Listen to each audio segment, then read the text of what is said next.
everyone. I am here with Tiffany Goetz. Hey, Tiffany. Hi. Hi. So Tiffany is in Michigan with the Lash Group powered by EXP. And we're going to talk today about being awkward. I guess, Tiffany, we want to know, so you had some thoughts on kind of the negative connotations that come with awkwardness. Like, tell us about um, your business and how you do business and just share with us your thoughts. Okay. So I pretty much think that when it comes to any sales position, including real estate, that your business is driven by your mindset.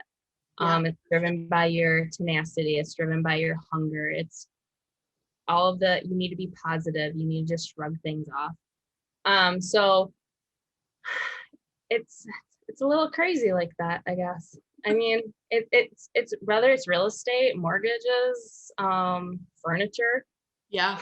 you just have to shrug something else off and then keep going. I do that a lot on the phone in this business, actually. That's like your nervous tick. No, it's not a nervous tick, but sometimes my mind is going so much faster than what I'm actually able to speak. Yeah. And words You just could get just jumbled. read people's minds, but then you realize that's not like a good idea. Yeah. Yeah. So you're like a self-proclaimed like awkward person, right? No, I get told I'm awkward. Oh, you Uh, didn't know? I mean, I know, but people also like to make sure that I know. If it's not good enough that I already know. um, no, I know that like I'm an introvert. Most people, because I'm awkward, like I have no problem sitting in a room full of people and just sitting off to the side. Mhm. It's very natural for me to just observe a setting. I like to know who I would be interacting with. Yeah. What are their ticks? What can offend them? So that I don't really do those things. I think it's a positive trait to have. Yeah. The fact that I'm not willing to just jump right in and jump over people. I like to listen a lot. I Nice. think that is extremely positive because people too often listen to speak. They don't listen to actually hold a conversation. They're not taking in what people are saying. Right. So I get told a lot because I'll be in a group setting and people think that I'm shy or they think that I feel excluded. And I'm just like, no, I'm good. I'll just be over here with my book maybe, or I'm just gonna Like watch. you're happy to do that. You like it. I know everything that's happening. Like I see everything because of this. Yeah. And so people just assume, I guess, Yeah. that I'm shy with that. But like I said, just because you're awkward doesn't mean that you're shy. I have all Well, the and just potential because to you're help. awkward, do you find that like the awkwardness is associated with like introvertedness? I don't think so, because it's not. I think it can be. I don't know. I think it depends on the person because Yeah. there's some people who are awkward and they might use that as a self-defense mechanism. Mhm. Um, I don't How know. has it helped your business? Like, what are some of the things that like you're so thankful? Because you say you see it as like a positive trait, and so one of them I heard you say is like it allows you to just listen without talking, so you can get to know the person better. What other things are like a benefit of you being like more of like a quiet, not quiet, introverted, awkward person, not quiet? So I have no I'm the worst on the phone. It's the phone calls that really shine my awkwardness Okay. because those awkward long pauses, I'm the queen of those. But a lot of people have to fill silence with noise. Yeah. They want to talk. So as a realtor, it really helps me actually force people, Yeah. potential clients, to fill in that gap. So I have no That's problem just being on the phone and letting that awkward pause like kind of just hang in the air and they will fill it themselves. It kind of encourages them to talk. And so that's actually something that I feel like really helps me a lot. I don't need to, I'm not the one that's filling that gap. yeah. I haven't had to fill that gap. It's just, Yeah. it helps. is embracing this about yourself something that you've always embraced, or did you have to like learn to do that? That's a tough question because I feel like while I knew that I was awkward, it didn't really like, I feel like awkwardness is a state of being. It's not a too much of a character trait. Mhm. So, I mean, it's the hardest when I have to socialize for real estate events Okay. because you are expected to network. Um, So how do you deal with that? it's almost like you have to go into an alternate ego. Okay. What's her Sounds name? crazy. Like you have like a second person in you. It's yeah, it's just not it's something where you just have to force yourself out of your comfort zone. But that's more of like the introvert side. Yeah.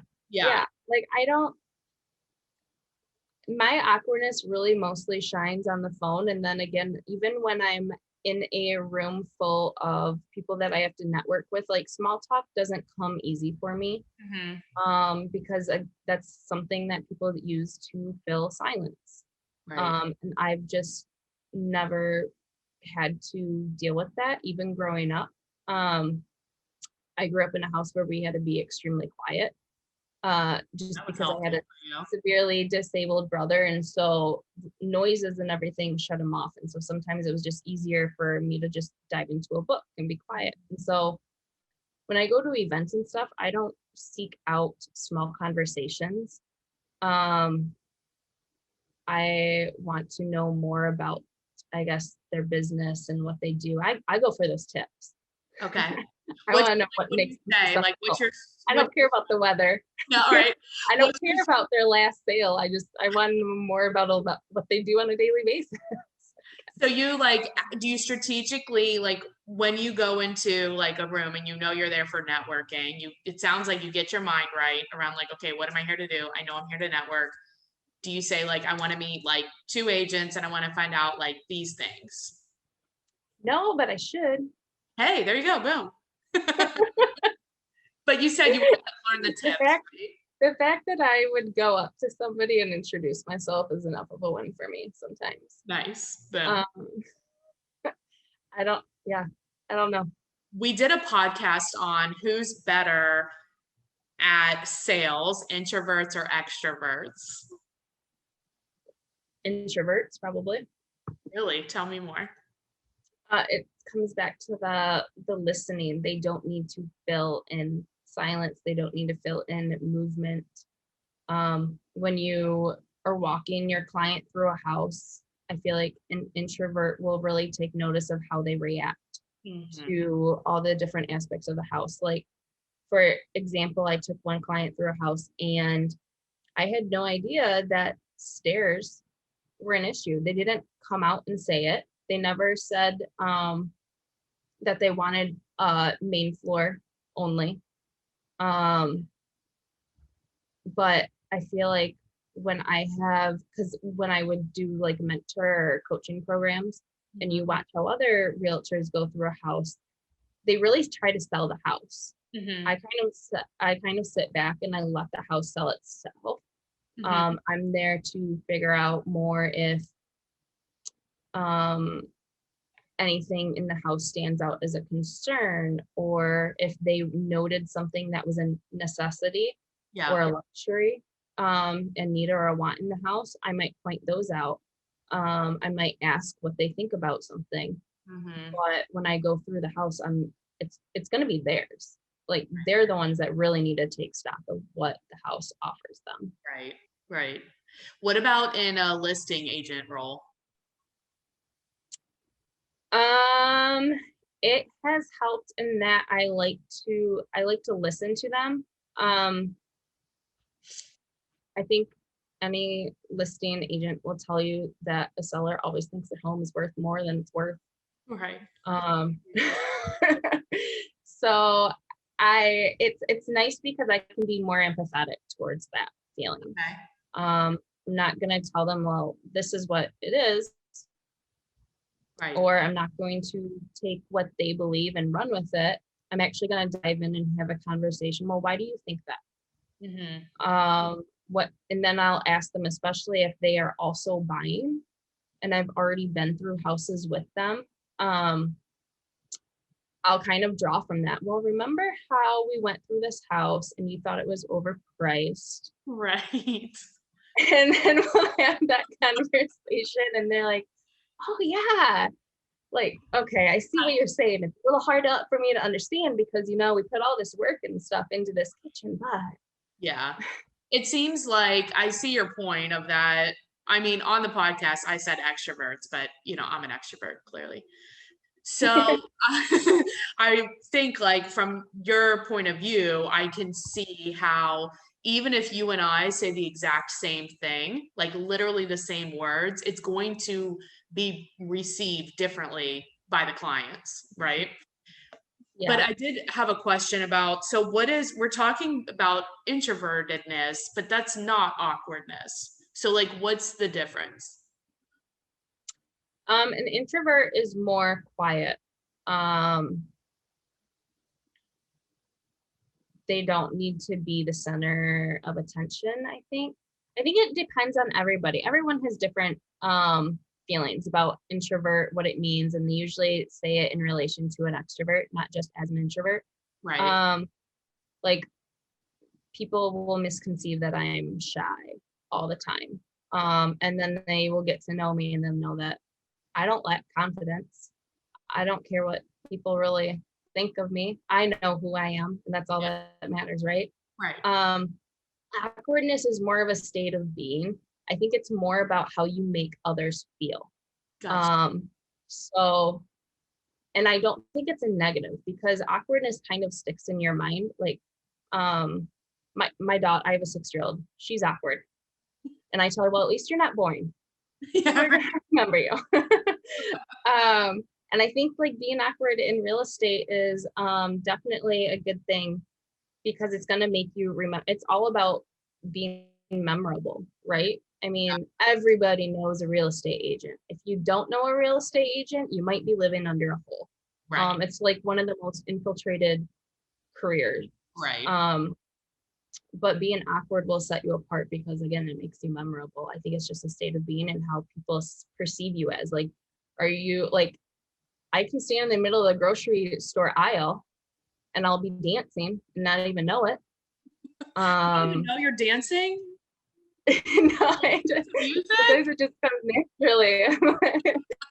You a good dancer? It depends. The Charlie Brown, that's my signature dance move. If that doesn't tell you that I'm awkward, I don't know what does. Awesome. Yeah. Yeah, it's a state of being, I guess, is all. What advice do you have for agents that feel like they are awkward? So you can't take it personally. Especially because like I just said, awkwardness is kind of how people might perceive you. It's going to be something that makes you stand out that's a little different. It might be something that could make them uncomfortable, like silence on a phone, that gets them to talk. So you can't take it as personal. When you have negative, when people get upset on a conversation or something because you made a cold call, it's literally like, you just shrug it off. Right. Like it's just, yeah, okay, on to the next one. Yeah. And I guess that's not even for just awkward people. That's for everyone in general. I do feel awkward people might struggle with it more. Because they've been told they're awkward or something. I don't know. Yeah. Or they feel like they can't make a phone call because they're awkward. But for you, it's a benefit. Yeah. I mean, but I think that has actually more to do with my mindset. I mean, when I was looking for a brokerage to align myself with, I picked one where my team, the leader, pays for all of the leads. And his emphasis was that you need to be able to pick up the phone, you need to be able to call. he has so many leads that aren't being called, and I'm like, give me that list, I'll call them. Like, I don't care. Yeah, Pick up, hang up. it doesn't matter. It's like they don't know me. Right. They don't know me. So it doesn't matter. It's nothing personal. I mean, it comes with everything. Like the best part of social media is that block button. If anyone says anything negative to you in a sales call, you just put a note, do not contact, and then they're out of your life. Right. And I think you just have to move on. Yeah. It's totally a mindset thing. It is. So how do you keep up your mindset? I don't have a choice.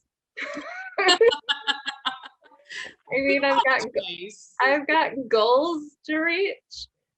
So then the way that you keep it up is just always focusing on your goals. Like, do you look at your goals every day, or like, what do you do? No, but I also like when someone is upset on a phone, I'm usually like, well, there's something wrong in their life that has them that negative. And that's not, and again, that doesn't reach me. So I'm on to the next one. My goal, gosh, I always want to reach for more. So I'm actually a terrible goal setter. I know where I want to end up, and I go on that path to get there.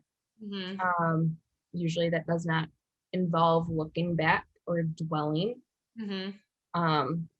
So no, I don't. I should have a vision board. I plan to have a vision board. I want one of those like vision boards with all the houses that I want to, didn't like the number of deals I want to do a year, and then I like cross one off, but I haven't done that. I'm too busy dialing numbers and getting hung up on making the next phone call. I like it. I like it. That's awesome. Well, I really appreciate you being on. I hope this helps people like be confident with who they are as a person and not let people, bring them down or whatever. Just embrace whatever. There's nothing negative about being awkward or dancing in the grocery aisle. If everybody danced in the grocery aisle, the world would be a much better place, don't you think? Yeah.